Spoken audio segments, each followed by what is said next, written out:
Okay, so thank you, Lynn and Richard, for organizing this event. Alisa and I have been watching very closely the media coverage of COVID-19, and we've been discussing between us what it reveals about the social and cultural politics of dementia. So we're really grateful for this invitation, since it actually prompted us to write a commentary on the topic. And so we're really pleased to share with you some of the key points that we elaborate in that piece. So as you may already be aware, 80% of all of Canada's COVID-related deaths are connected to care homes, which as of the beginning of May translates to approximately 3,400 out of 4,100 deaths. And the majority of these deaths were persons living with dementia. Moreover, recent research from the UK suggests that COVID-related public health interventions have also contributed to tens of thousands additional unexplained deaths among people living with dementia as a result of barriers to access to care and social isolation. This is an international atrocity, and worse, it's one largely of our own making, with systemic vulnerabilities that many of us in this network have identified in our research and writing. As Sally Chivers has described, and we've quoted before, care homes are contemporary gulags, sites of increasing use of chemical restraints, places of abuse and violence, and locations of tragedies that reveal high levels of neglect. Now, this is not to suggest that individual staff are to blame. On the contrary, COVID-19 has very efficiently exploited multiple neoliberal-driven structural conditions that contribute to the violence and the abuse and the neglect that we're seeing in so many reports in nursing homes and assisted living facilities. The privatization of care has brought with it reduced numbers of health and social care providers and supplies, a heavy reliance on temporary and casual staff, low provider resident ratios, and the intensification of care work and poor quality of care. There are certainly good carers in the system, but this is despite the system, not because of it. And as Chris Phillipson recently so poignantly stated, care homes float on an unstable mix of compassion, ignorance, and exploitation, financed increasingly by private equity firms, staffed by the precariat. So this is the analysis that has featured prominently in the media, and with it related reform strategies, including nonprofit public provision, prohibiting profit-taking, supporting the continuity of care by moving from a reliance on temporary workers to permanent employment with full-time benefits, setting a minimum staffing level, and also recommended in Canada is making long-term care part of the federal health portfolio to hold the provinces accountable to national standards, similar to the Canada Healthcare Act. While such analysis and reform strategies are critically important and are not to be disputed, indeed we too have argued for the imperative to address the structural inadequacies of long-term care home, our analysis pushes further. From the beginning of the pandemic, what has been striking for us is how little mention there has been in the media regarding the role of stigma in shaping care practices, the organization of the care of persons living with dementia, and response strategies to COVID. In our own work, we have shown how stigma associated with dementia consistently both enables and legitimizes restrictions on the freedom of individuals living with dementia, using behavioral modification, drugs, and physical restraints. We have traced this stigma to two cultural discourses, the cerebralization of selfhood and the biomedical discourse of dementia. Together, these discourses perpetuate a cultural imaginary or a collective representation of persons living with dementia as anagentic and failed aging subjects. This makes visible the inherent ableism that readily dehumanizes and demarcates the lives of people living with dementia as disposable, and yet this is accepted uncritically. Until and unless this collective representation of people living with dementia as disposable citizens becomes central to the public discourse, reform strategies are doomed to fall short of achieving the type of long-term care system that critics are arguing for. Quote, a system that is dignified and that creates a joy that honors people at the end of their lives. For this to come to fruition, we do need system-level efforts to improve the conditions of care, but we also need a new ethic of dementia care that focuses attention on the ethical duty to promote, preserve, and sustain the dignity and agency of the person with. We must cultivate relational environments that fully support the capacity of individuals living with dementia for creativity, imagination, and other positive human potentialities. This is a call for creative, visionary, and transformative reform at a time of moral urgency. It is our argument that a new ethic of care, premised on a relational model of citizenship, holds promise for reforming long-term care to ensure that the goals and standards of dementia care go well beyond custodianship and remediation to the promotion of human flourishing. The model draws on the fields and subfields of human rights, citizenship, political economy, feminist care ethics, and embodiment. As such, it is particularly well suited to addressing the cultural and structural conditions that cause the violence, abuse, and neglect that we have seen in this pandemic in care home, and that long predate COVID. It additionally recognizes corporeality and relationality as fundamental to self-expression, reciprocal engagement, and to human flourishing. As such, these are a matter of social justice, and thus the model holds states responsible to support these rights through regulation and redistribution of social and economic resources. So it's our hope that gerontologists, practicing ethicists, policymakers, and health practitioners who are equally committed to guaranteeing a decent and dignified human life for persons living with dementia in residential long-term care will see the merits of what we're proposing here and will use these theoretical resources, among others, in our collective effort to reimagine long-term residential care. And we will stop there. Thank you very much. So Sally, would you like to give a short presentation? Sure, yeah, and I changed my microphone, so is it working well enough for people? I think I was having an echo before, great. So I'm gonna focus my comments also on the recent intense public attention to long-term care, especially because it hasn't really been joined by a public interest in dementia, and I find that an intriguing absence, but a telling one for many of the reasons that Pia and Alisa just addressed. And I'm especially going to talk about two colliding and paradoxical figures that have emerged in the Canadian press. That's where I've looked most closely. I haven't seen anything to contradict it elsewhere, though. And those are the figure of what I'm calling the toxic angel, thanks to a colleague on our age-friendly research team. And then the other figure is of a kind of sentient poison. And these figures are working together to hide the ableism and the racism, and I would add that to the conversation that we just heard about ableism that are animating the cultural politics of dementia right now.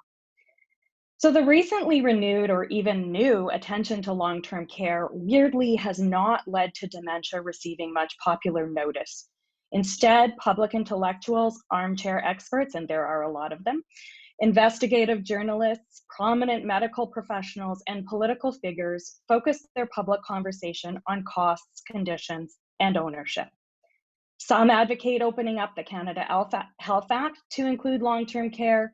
Others advocate for a separate national long-term care strategy, both along the lines of what Pia was just talking about. The slow to develop national dementia strategy barely gets a mention. Long-term care has come to connote institutional care solely, which ignores a range of home and hospital care. Community and home care have been playing second fiddle, if that, even as the Ontario government rushes to allow more privatization in that sector.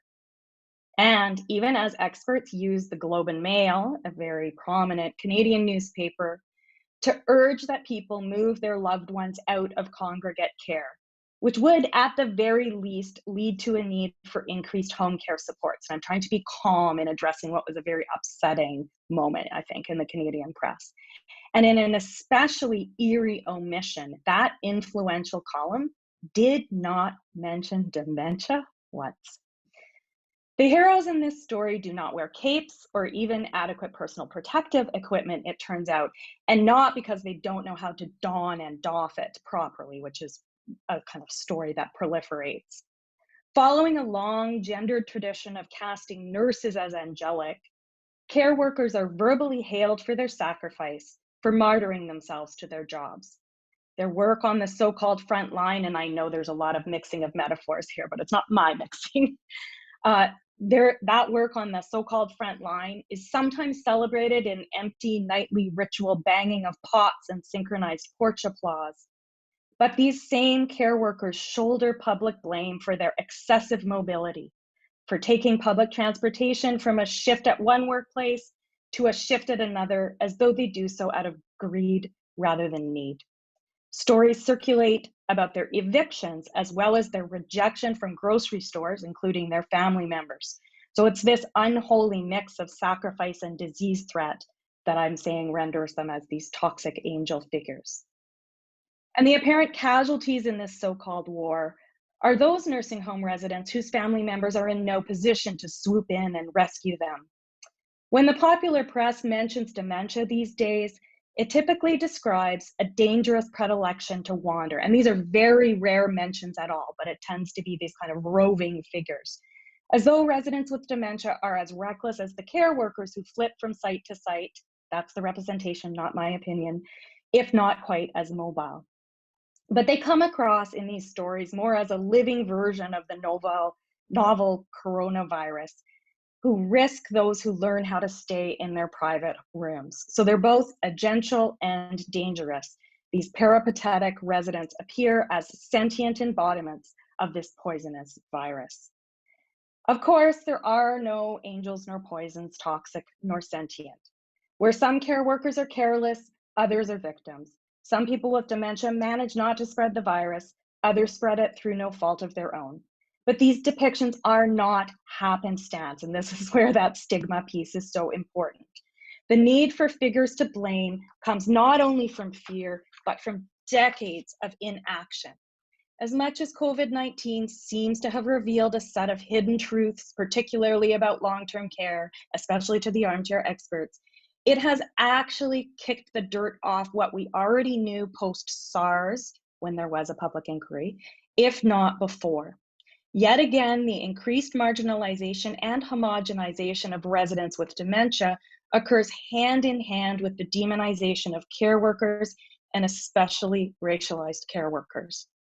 Ableism and racism remain the intertwined factors that prevent long-term care from being a genuine political priority. They're where we should start our conversation about what to do next, based on evidence that we already have from years of careful research. And Tom Scharf is doing a great job of showing people who were saying these things in the 80s, if not before. Recent media coverage has overwhelmingly emphasized how failures in the care system make vulnerable not only poor marginalized people, but also white, mostly middle-class, older people. This might be what shifted. And that's what seems to outrage the public and to lead to a political will to act. So how can we collectively ensure this time that the political will remains when it's clear that the necessary changes will largely benefit people with disabilities and undervalued racialized workers? Thanks. Thank you so much, Sally. Annette, you wanted to show a PowerPoint. I think you can share your screen, so I think that should be possible. Okay. Well, thank you for inviting me. That's very kind. I'm very happy to be with my dear friends from Canada, and I've seen 2 of my PhD students are there, so I'm very happy to be here. I want to contribute with a more theoretical piece, so I prepared a little PowerPoint because it's quite a tour de force in 5 minutes, and I hope I will be able. Let me see. Can you see it? Yes. Oops, no, that's not. Sorry. Now it should be. Yeah, okay. So I asked the question, how does the COVID crisis influence how we care critically about dementia care? And my argument is actually that it's emphasizing or shining light on what I'm preaching for a long time, but no one listens to me. So in order to make my argument, I will start like everybody with statistics and a scandal, the scandal of COVID itself, and that Sally and Pia already mentioned so well. Then I add another scandal in order to make my point that in critical dementia studies, I think there are two kinds of critics, and it might be interesting to distinguish them. And as a conclusion, I want to make a little hint to a special issue. I added it recently together with Natasha Lemos-Decker about fallacies of care. So here you see, this is Canada. On the west, we can see British Columbia, which had on 5th of June had 166 deaths, while Quebec, today I looked, it's 5,250. And of course, there's the big question, how could this happen? And as we know, and it was mentioned already, 90% of these deaths are people who live in institutions. And anthropologist Stacy Picks the other day mentioned it as if we were living in two different countries. And this is really astonishing. And if we look here, of course, we could say in British Columbia, there are less older people, but in Ontario, there are more and they have less. So there is something very special about Quebec, which was once, I think it had the highest number of deaths. And so there's something very specific about Quebec. Then everybody was locked in, all older people, they were not allowed to enter a supermarket. When they entered, people were looking at them. So we come back to stigma, as Sally was mentioning. But as journalist Francis Weil here from Quebec analyzed, it's actually people who live in the what we call CHSLD, so long-term nursing homes, who are really affected by death, while people living at home actually have less deaths than the whole population. So we have to nuance a little bit this older people are at risk and not. I mean, there are a lot of healthy older people who have not more deaths than other people. So I come to the announced scandal. And of course, if we look at COVID happening in Canada, and this is especially the case in Quebec and in Ontario, if we look at numbers, these are mostly cases. But if we look closer to what's happening, actually, these cases become people. And there were some terrible, terrible reports. In Ontario, it was mostly developed by the military who had to come into the institutions, as here in Quebec. And you can see, I won't read this all to you, but what was that people were left alone, they were hungry, their diapers were not changed, and staff was just abandoning. There were people who were literally abandoned in these nursing homes. So, and of course, this is highlighting long-standing conditions. People were warning for a long time that these people are understaffed. So I don't want to analyze actually what's going on. I think we're not all aware. I just want to make explicit what is going on in Quebec is quite specific. So of course we have more older people. We have for a long time home care promised, but never really implemented. And this also due to tax initiatives that allowed older people to easily move into residences instead of ensuring that they get home care. And it is a chaotic healthcare. In my theory, it is the French heritage that we have. It's a terrible healthcare and social system. And there's a caricature you can see on the right side that came out recently.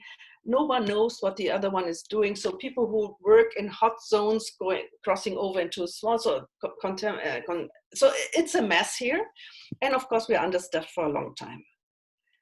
Then here comes the second scandal that came up recently, and it's about the Quebec Minister of the Elderly, that's how she's called, Marguerite Blais, who had suggested actually in in the middle of all these confusions to invite elder clowns and baby seals and to embellish old people's home. And the population she was very much criticized about that, not because clowns or seals or more beautiful homes are bad per se, and I think Pia's work is very beautiful in showing the worth of it. However, I think the COVID made it visible how problematic this kind of intervention is if they stay only on this level of interpersonal help without looking at what is under it. So people were, of course, needing baths and needing staff, etc. So I think COVID made it really visible what was going on for a long, long time. And I think this needs to be much more acknowledged. So what I'm suggesting is that we might distinguish between critical dementia studies 1.0 and 2.0. 1.0 would be a direct critique of things that don't work. And I think we all do that. So it's from the beginning, there's a clear division between what is good and what is bad. And mostly inspired by Kidwood and followers, it's normally biomedicine, the biomedical system that is criticized for being inhuman and cold, etc. And warm care practices are at the other end suggested as a solution, right? So 2.0, I would call critical analysis that includes all concepts, and that we even look at our own concepts as anthropologists, as social scientists, which could be called critique of a critique. And I think this public uproar regarding Blaise' suggestion was only possible because for the first time, people were aware that care, interpersonal care, is tightly linked also to structural factors. And the naming of 1.0 and 2.0 was inspired by the work of Cheryl Mattingly. You probably all know her. And she was writing about critical phenomenology, and she says that both are important. So for her as well, critical phenomenology 1.0 is a direct critique of things that don't work well, and 2.0 is the destabilization of all concepts. So also looking at what we take for granted. And I think that's very interesting to think of, and I can't go very deep into this, but I think it's a point that we should make when we talk about critical dementia studies. So as a conclusion, we could say thinking critically about dementia care means avoiding what we called fallacies of care, which we defined as when care motivated by good intentions inadvertently does harm. And it just came out a special issue at the Journal of Aging Studies.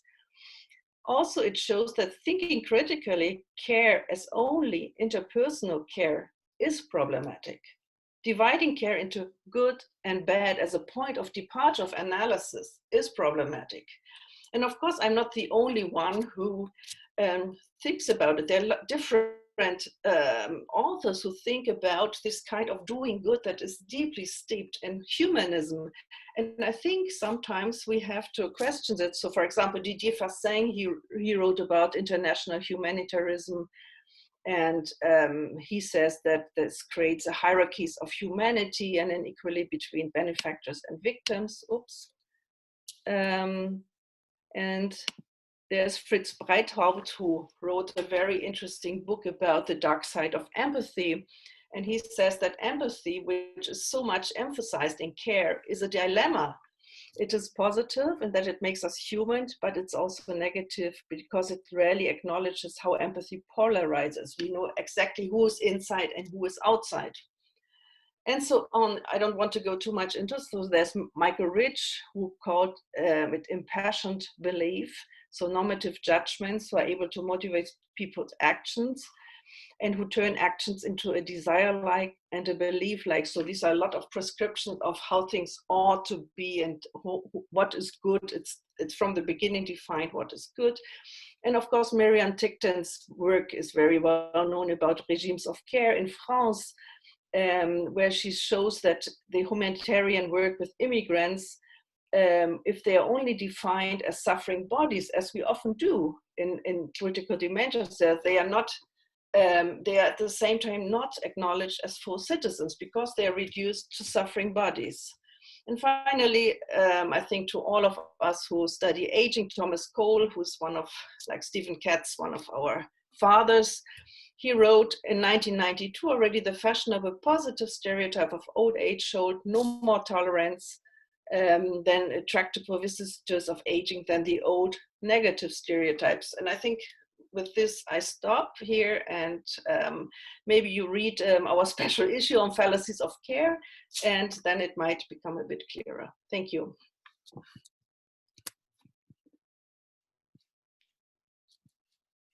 Thank you, Annette. Could you please stop sharing the screen, and then we'll welcome Wendy.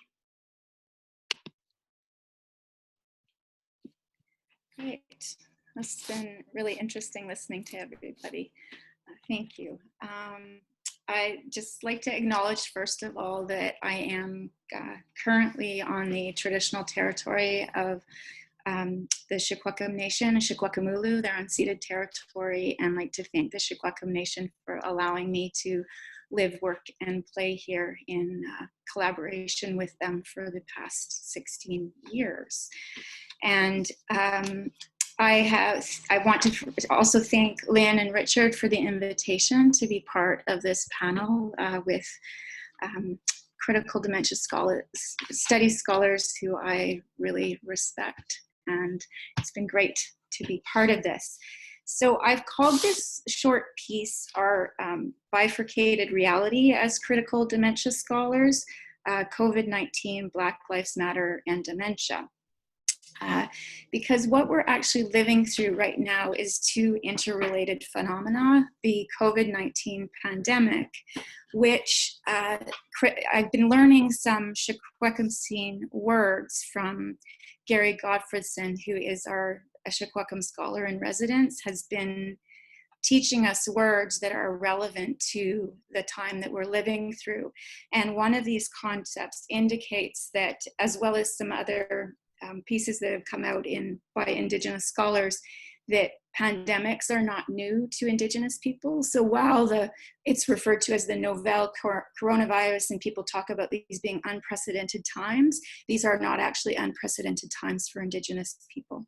And then we also have at the same time the ongoing anti-Black and anti-Indigenous state-sanctioned violence that's going on. That is really top of mind for those of us on Turtle Island or North America. So this has been making me think about what does all of this mean for our ongoing efforts to make dementia studies more critical, to make it more intersectional, to make it decolonized, to make it queer, to make it anti-oppressive, and to support the embodied citizenship of persons with dementia, as Pia and her colleagues have forwarded that thinking and practice. So we've been engaged in these efforts to challenge or change or destabilize, as Annette was using that word, the dominant narrative dementia for over 30 years. Karen Lyman issued a call to bring the social back in 1989. Anne Basting put forth creative ways to, quote, cure the cultural context in which we experience dementia, end quote, in 2009. And quote, shifting representations of people who have dementia in the communities in which they live, end quote, Hulko et al. 2019, is a well-established goal. Yet the image of the person with dementia, while we've managed to shift that to a certain extent, what I'm seeing now is kind of the re-whitening of this image of the person with dementia, if the person of dementia is even visible, because very much, as Sally was indicating, dementia has been surprisingly invisible in the commentary. So in terms of just briefly the situation in BC, which I mentioned at the start of the call, we haven't had an actual lockdown here. Rather, we've all been asked to play a part to flatten the curve. So we've had the the protocol or the approach by the government has been, quote, clear guidance, transparency, and evidence-based approach. We've had daily updates from Dr. Bonnie Henry, the Chief Medical Officer, and Adrian Dix, the Minister of Health, with the consistent messaging about good hygiene, physical distancing, stay at home, self-isolation, and then later came the safe traveling warnings later on. So we have, as of May 1st, we had in British Columbia the lowest mortality rate, as I was saying at the beginning, over 100 deaths. And as Annette said, as of June 6th, it's now 166, compared to other provinces, states, or countries, other jurisdictions in the global north, essentially in Canada, the US, and Western Europe, that have populations of more than 5 million people. So as other folks have said, this public health emergency of international concern has primarily affected older adults, and that's the case in BC, that the epidemiological data here indicate that about 60% of cases are adults aged 50 or older, half of whom are over the age of 70 years. And of course, this is connected to the residential care home or care home deaths that others have spoken about, Alisa and Pia and Sally notably. So the outbreaks and deaths in British Columbia have been mostly in care homes, and the first kind of hotspot was the Lynn Valley Care Home in North Vancouver that people would have heard about. Also some other pockets, correctional facilities. Okay, so it's making me think about warehousing, about total institutions too. And we're, as I mentioned, we're currently in phase 3 of the BC Restart Plan. So we've managed to go into this, to move into phase 3, which goes from June to September, through the reliance on the public to follow these public health measures rather than enforcement, okay? Now there's essential visits only continue to hospitals and care homes. So the concerns that the Alzheimer's Disease International identified in their report on Alzheimer's and dementia is that, anxiety, confusion, and isolation, social isolation, that those are concerns for people with dementia. So of course, those are ongoing concerns because they're still essential visits only. So like others have been doing, I've been engaged in a media analysis with Dr. Noman Mirza, my colleague in nursing, and our research assistant. And what we found through our analysis, we were just looking at BC, at the media coverage in British Columbia in this province, and looking in particular at how rural and remote regions have been addressed, and older adults and dementia and diversity. And so that we started from January 21st when the BC CDC, Centers for Disease Control, announced the risk, and went until April 4th, which was 2 weeks into the public health emergency. So what was surprising to us is that only 35% of the articles mentioned older adults. Yet, and that was mostly in care homes. And that of those, the 70 articles out of the 199, of the 70 that mentioned older adults, 36% of them were by the Ministry of Health. And the Ministry of Health was very consistent that from the first case of an older adult, a man in his 60s on February 29th, after that, Ministry of Health in their daily updates and the daily media releases that followed, they consistently talked about older adults and mostly care homes, except for one article that was about large gatherings. Now, two other things, and I'll wrap up here, is that interestingly, only 17% of the articles addressed diversity, okay, of these articles, and it was mostly focusing on the languages in which materials are available. And of those that focused on diversity, about a third of them also addressed older adults.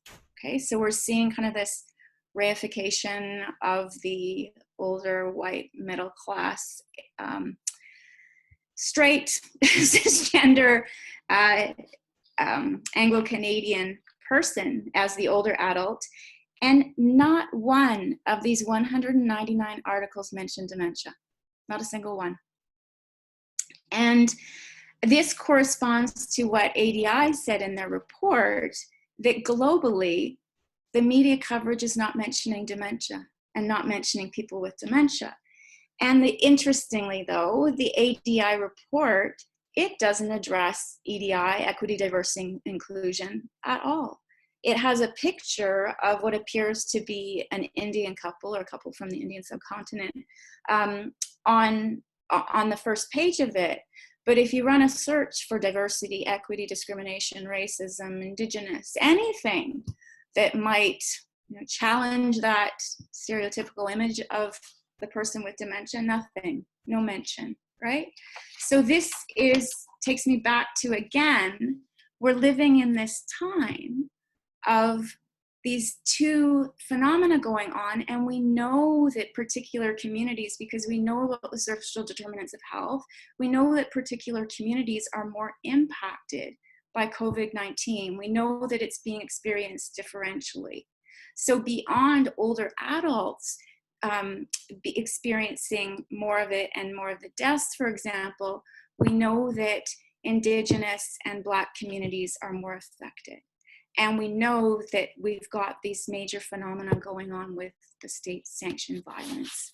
So I just want to end, I've been reading Angela Davis lately in this bifurcated reality, because I'm trying to bring together, because I've been working on this for so long, as have others.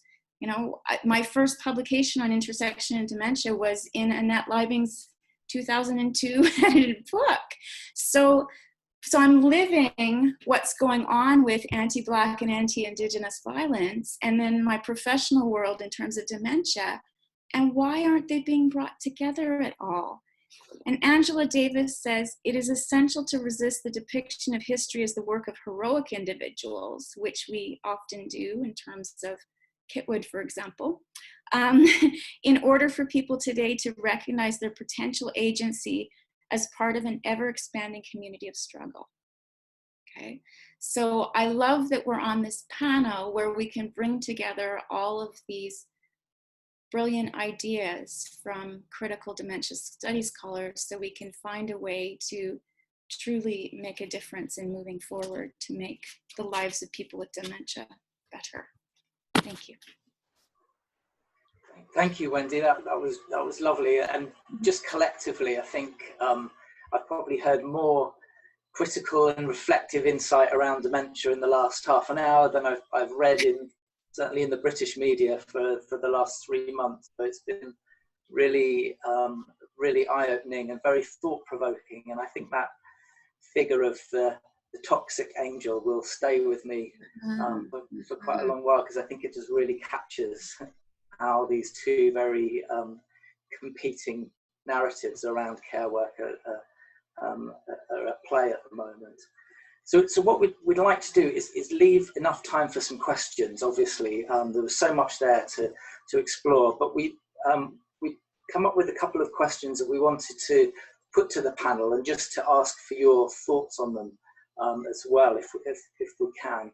One of which is sort of asking you to put your researcher hats on and just reflect a little bit about what do you think the implications of the pandemic and the post-pandemic period have for our methods and our data gathering challenges when it comes to working in the field of dementia studies. I'll just open that to the panel. Anyone who has any thoughts on that, would welcome your input. Maybe I can start. I mean, just reflecting in preparation for this panel presentation and hearing just these phenomenal presentations, it leaves me feeling that we really are at a time that cries out for emancipatory visions. We need to inspire transformative inquiries. We need to challenge prevailing forms of inequality, human oppression, injustice. I'm somewhat biased in favor of a human rights agenda, because that's what I've been writing about more recently. So I do think we need methodologies firmly rooted in that kind of agenda. We've long argued for the need to place the voices of the oppressed at the center of our inquiry.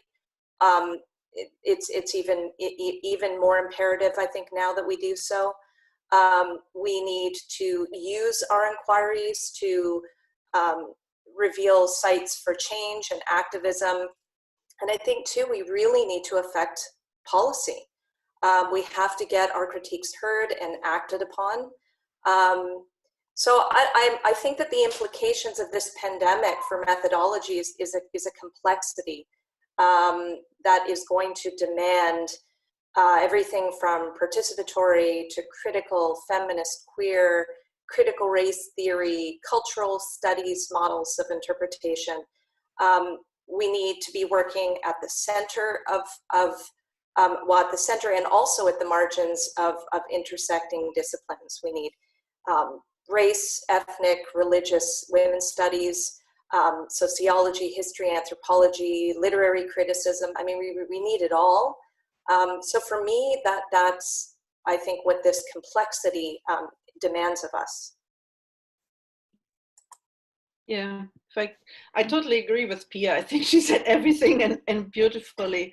I think we also might get more into theorizing what does critical actually mean. I mean, we take it in a way very straightforward and we're criticizing something. So maybe some more theory is needed, and maybe we could also compare a little bit what's going on with now the Black Lives Matter and all these new initiatives.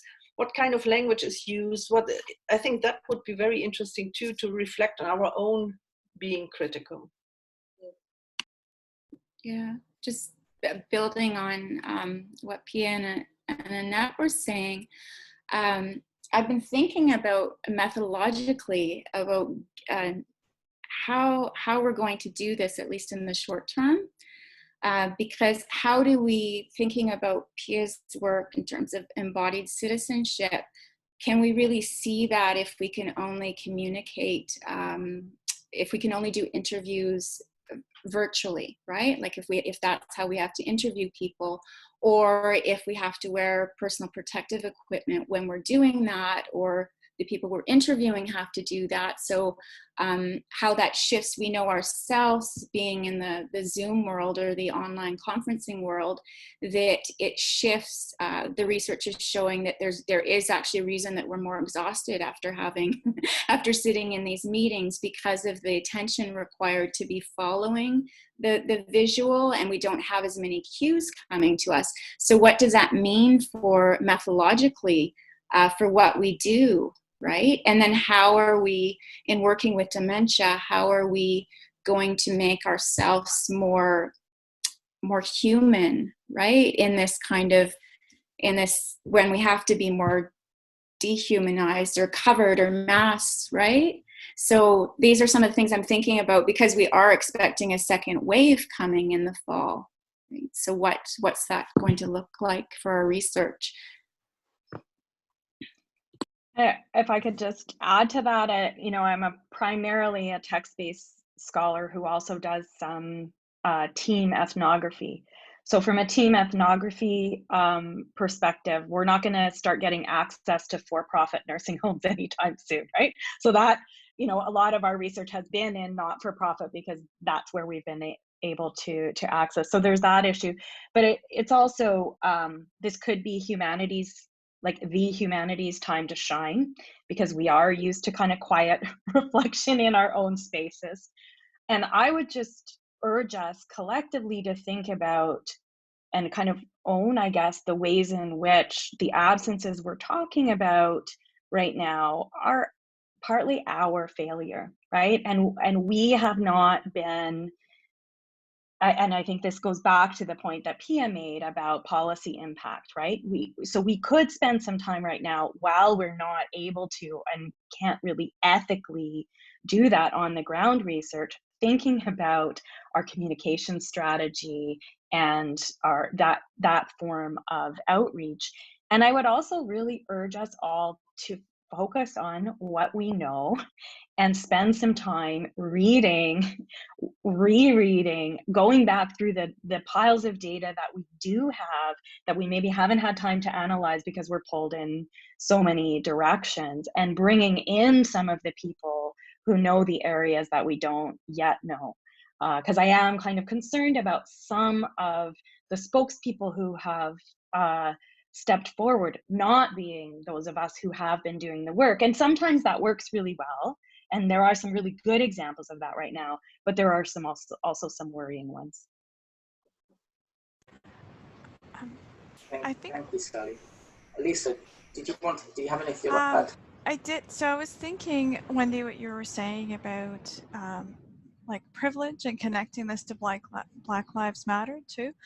I think there's a certain kind of privilege in us debating how we're going to change our methodologies in order to be able to continue research that we do in much the same way, or at least accommodate it with PPE and other kinds of protections, and enter these spaces where the people living and working in those spaces don't have access to those things.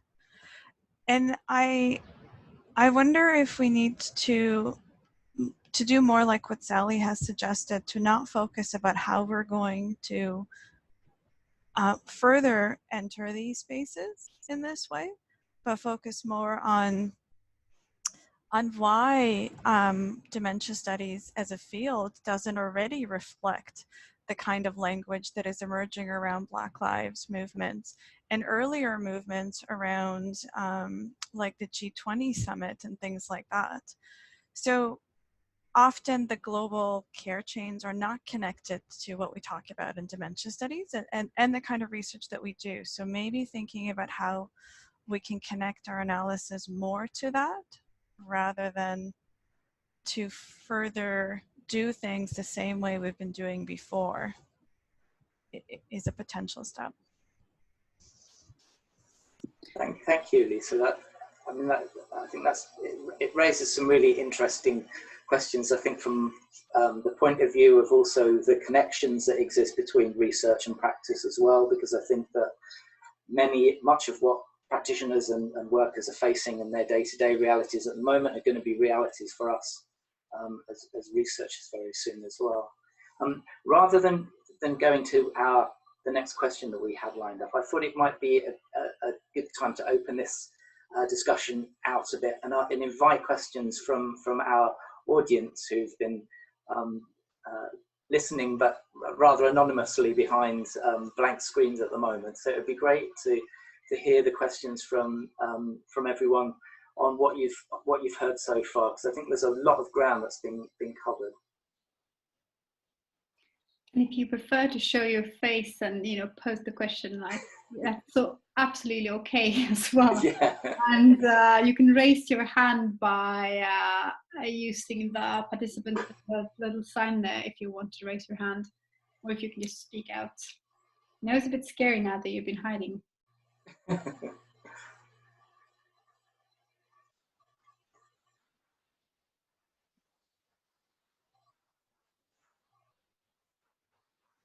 No question. Or maybe if there's no questions, we could ask the spectators to tell us about their point of view of critical dementia studies. Maybe they can contribute because I know there's some people out there listening and they do their own work. So maybe we could hear from them. That would be very interesting. Yeah, absolutely.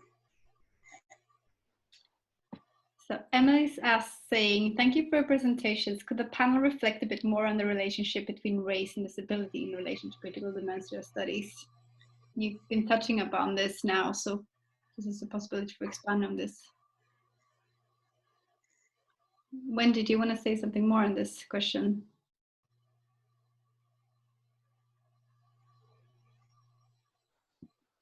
Sure. I was just I was responding in the chat to something else. Okay. Because I just want to say something first of all, and what I was typing in my chat, that in terms of what Alisa was saying, that I completely agree. I'm also very conscious of folks who have funded empirical research that was to start now or has been delayed, or graduate students, for example, with those timelines. So that's kind of what I'm thinking of, because I know that's my particular case, that a project that we were to start. So we're kind of delaying the interview component of it. Yeah, but I think I guess I'd like to hear more from the person who asked the question about your thoughts on that. I mean, my initial thoughts is it's interesting that when race does get brought up, and racialization, it gets brought up in relation to the workers, right? The workers in long-term care, for example, but they're also not. They're seen to be workers rather than workers who are part of these communities outside who are experiencing collective trauma right now, right? So this kind of like, what's the impact on people who are doing, we're human beings and we're being exhorted to show more kindness and compassion, but where's the compassion towards those workers too, in terms of what they're doing? And then why are we only talking about the workers as being racialized? There are racialized and Indigenous and minority ethnic and queer and trans, like there are those residents, those people living with dementia. I primarily work with people who are living in the community, right? But even in care homes, they're not all majoritarian folks in the care homes. Yeah, and I would just add, like, that's part of what I was trying to signal towards the end of my piece about the overwhelming whiteness. And I think that you talked about it too, Wendy, of that. I think that has been what's been motivating the public outrage. And so will people put together the Black Lives Matter messaging that has been the next kind of social media storm for some people? I'm speaking quite cynically here. Will they put those two together? And I had actually cut the final line of my piece, which was like, when will we talk about how Black Lives Matter in and out of these homes? Because anyway, luckily Wendy took it that next step, right? But this way in which long-term care has come to mean institutional care has partly wiped away people who are choosing to age in the community because of racism within long-term care, right? So there is a kind of analysis to be done there that brings together the ableism, which I think is part of Emily's question, with the racism. But as Wendy suggested, I'd love to hear more from Emily if Emily's willing.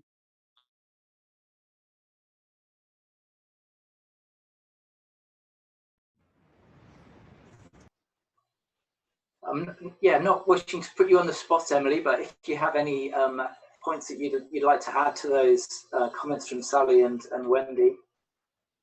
Oh, hello. Can people hear me? Okay. Yeah.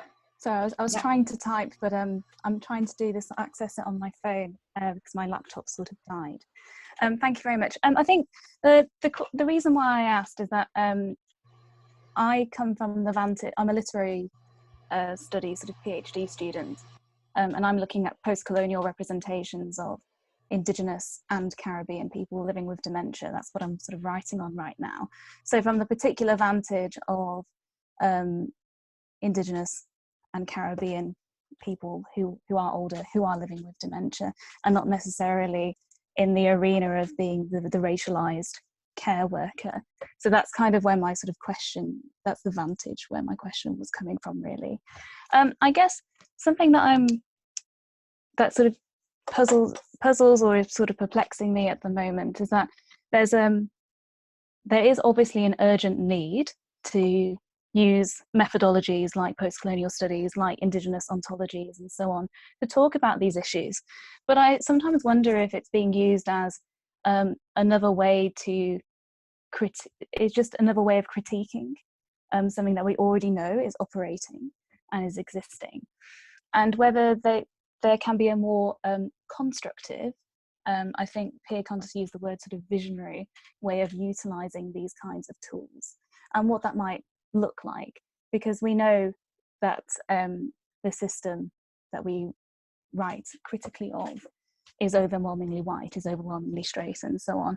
And it's just perhaps not just appropriating or utilizing the language of like the Black Lives Matter movement to kind of restate something that we already know is happening and already know exists. How can we be a bit more perhaps nuanced in furthering that particular agenda without homogenizing these particular issues as well. So I'm sorry, it's a rambling point, but that's kind of some of the thoughts that I was having listening to the presentations. Thank you. I think Thank you, Emily. Sorry. No, I think Emily made a very, very important point, and I'm really happy that she made it.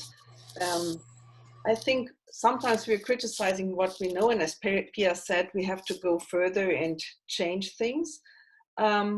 I think race is a very complicated term, and maybe we should also collectively think about if we should use it. I think we get a lot of inspiration actually from disability studies, and I think they are sometimes more advanced than we are, so maybe it might be a nice overlap and to consider them more, what they are bringing in as methodological and theoretical conceptualizations. And race also is very interesting. It's not about being black or white or Indian or LGBT, whatever.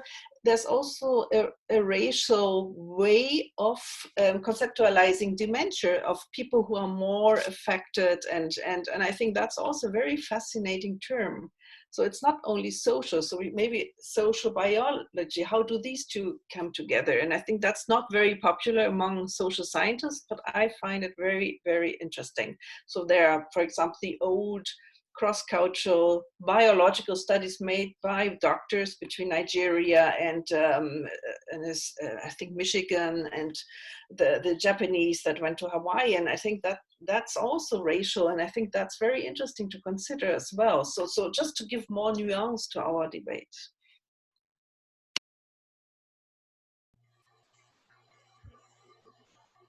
Absolutely, thank you very much, Annette. Anyone like to add any further points, or are there any further questions to the panel? Okay. Yeah, over to you, Ajay. Thank you. You're muted, though. Well, thank you very much to the panelists and to the organizers. To me, this has been the most uplifting hour for weeks, I have to say. I feel as being amongst like-minded scholars again, which I really missed. My question really relates to national contexts and specificities, because all panelists are from Canada. I would also like to hear from people in other settings. And I'm asking this because I'm based in the Netherlands.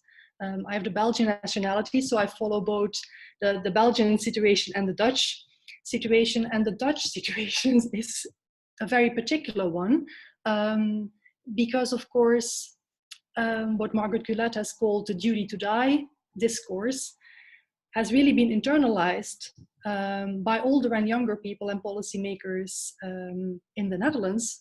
And I find it very hard to talk about this, as you may notice, but I have heard so many ageist and ableist remarks over the last months that it's really sickening. Older people are referred to as dead booth. Ageist triage has been presented as if it is just normal, right? The whole idea that if you're over 70, then you don't even need to be referred to the hospital anymore because maybe you would die anyway. So these kind of discourses that you're all familiar with, I have the impression that it's far worse in the Netherlands, and that's accepted by everyone because there is so much faith in the government and faith in the approach.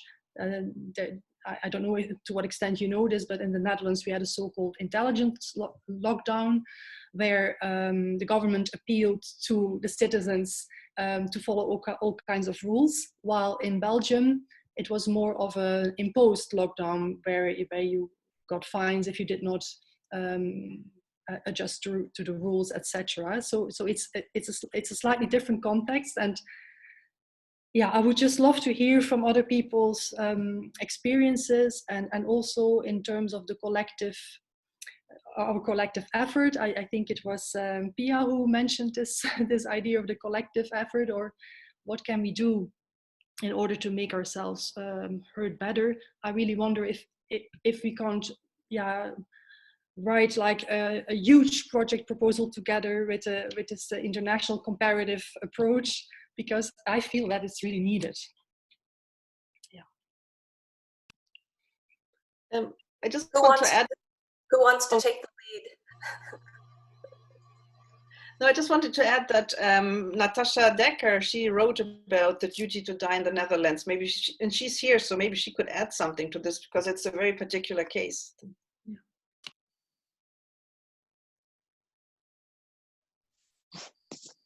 Thank you, Annette. Now I have to share something. No, it's quite interesting to listen to you all. I'm very happy that I could attend this meeting. So thank you for all your presentations. What I was thinking is that currently I'm involved in a project with Jeanette Pols, and we have done some research on older adults, not per se with dementia, but a lot of them have dementia, and how this whole crisis is impacting them socially. And we have been doing phone interviews with them. And the thing that I'm hearing now mostly is this, when talking about the collective effort, is that at the beginning, so we were doing interviews with them every other week to see how they were managing and what kind of things were changing.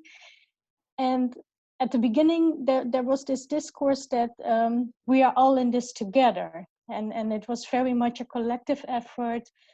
We understand there are rules and limitations, but they were quite okay with that. And at a certain point now, with the changing in policy, is that we see that society is open up again, but not for everyone equally. And I think that's a very interesting point, because for people in nursing homes, but also for a lot of people, elderly people at home, they're still not being able to participate equally in society. So I think that was a very interesting finding that we're seeing now. Yeah, so that's what I wanted to contribute from this small study that we are just doing. Thank you, Natasha. Pia, did you have something that you wanted to add? No, I love the idea of that kind of collaborative undertaking. I was just wondering who was going to take the lead on it. But I think it's a terrific idea. I mean, because these are such valuable insights, and it'd be a shame for there not to be some kind of a mechanism for us to share these. Well, we have one here, but I mean, I just think that we'll gain more traction that way, and particularly if we want to see that these ideas move into the realm of policy, then I think this kind of a collaboration will be imperative. Yeah, absolutely. And I mean, hopefully the Critical Dementia Network will be a contest. I mean, we've begun to talk about that kind of collaborative working. And I think one of the points that RJ makes about the value of that comparative element of things is really clear from hearing people's contributions.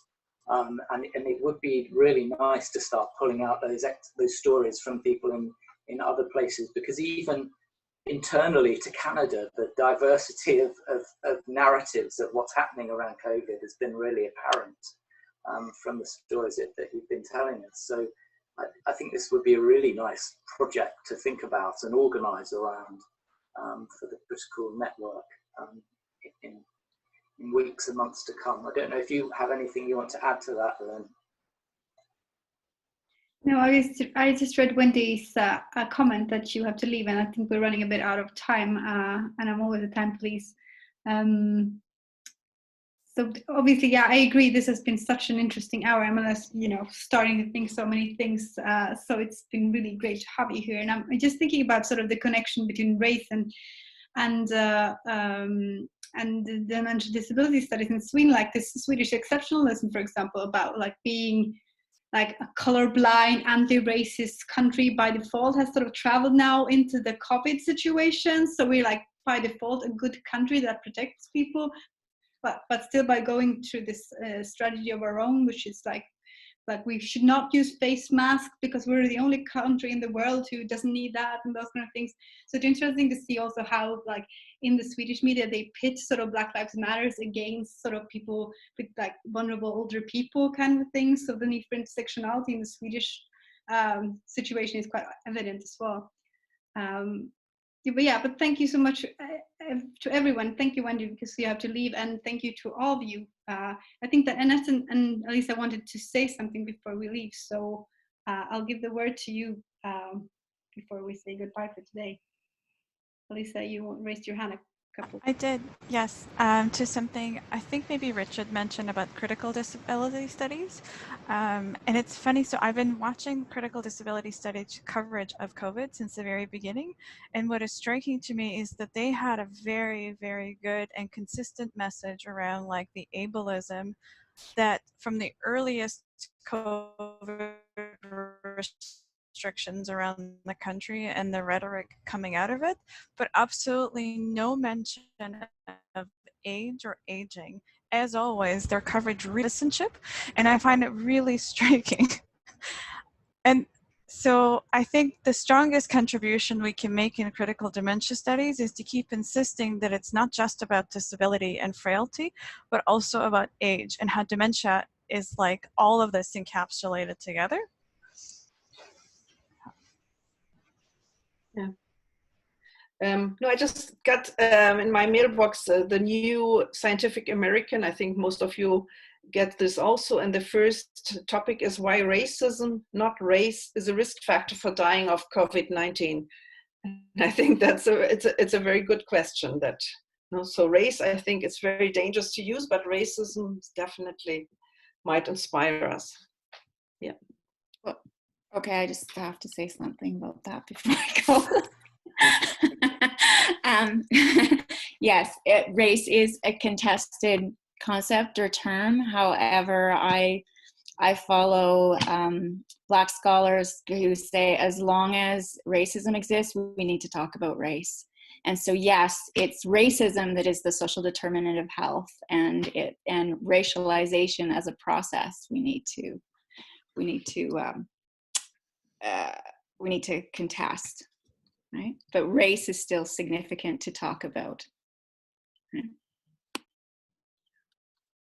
Thank you very much, Ray. I think that's a really nice note to end on, although I noticed that Emily has a hand up. Do you want to offer some last thoughts, Emily?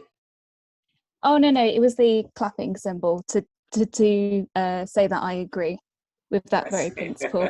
It is not possible not to separate race from discussions about racism, from the vantage of post-colonial studies at least. Thank you. Thank you. Well, on behalf of Lynn and I'd just like to say a very big thanks to the panel for a fantastic session. It's been really eye-opening and thought-provoking. We're hoping that this will be the first of a series of kind of short bite-sized sessions like this, and we've been discussing already the possibility that the next one may look at issues around the problem of whiteness in dementia studies, which I think has probably been confirmed by a lot of the conversations that we've been having today. So I think that may well be the theme of our next meeting. But I just wanted to say a very big thank you to everyone for joining us today. It's been great to have the network back together, but also to be able to reach out and have a much wider group of people joining us a bit further afield than we've had in the workshops up to now. So thank you very much, and let's keep the conversation going. Goodbye. Thank you. When you have any more comments, like you can go, when we upload this on the website, you can go and continue conversations there as well. So that's would be great to continue. And we'll keep in touch. Thank you so much, everyone. Bye. Bye. Bye. Bye, everybody.